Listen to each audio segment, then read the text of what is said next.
Ovako, pretprošle godine Siniša Labrović napravio fantastičan performans kada je na guslama izveo program festivala, pa ću ja sad probati se približiti tome u duhu narodnog stiha Bugarštice i Deseterca. Ova melodija koju svi jako dobro znate, u biti neslužbena himna dok festivala, odnosno organizacijskog barem dijela. I kad se to zasvira, znate da negdje u pozadini su i Bakić i Mika, a i načelnik, i da dižu palac gore. Dakle, riječ je o pjesmi Meni se duša od tebe ne rastaje, ali ćemo na melodiju te pjesme probat ću ja pjevati najbolje što mogu program festivala. Pa evo, pokušajmo, neka Johnny ne zamjeri puno. Ako želiš u Kamanje, najbolje je poći pješice. Već u petak svi su tamo, pored one špilje vrlovke.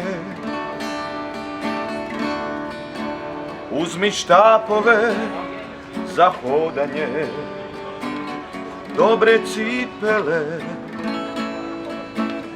jer festival dobre volje zove te.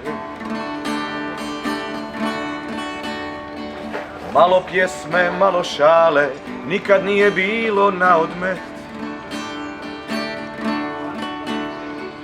Živa svirka il DJ, stand-up koji pita kaj je bre. A na kraju Lika, Colorado, pjesme birane, jer festival dobre volje zove te.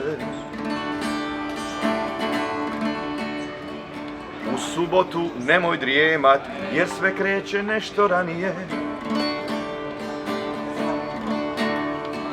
Za klinceze i za klince pregršt vrlo dobre zabave. Zabavni park i zipline, stijena za penjanje, puno glazbe, dvije dječje predstave. Poslije podne svi u pokret, nek bicikli krajem zazvone. Nakon vožnje vege ručak, priprema za sate večernje. Dva koncerta, plagijator si, zabranjeno pušenje, jer festival dobre volje zove te. Nedjeljom dok crkva zvoni i dok vjetar lice miluje, Dado, Valent i Bob Milan, Luda noć i kutak OPG, Kut Kamanje i gosti brinu za tebe,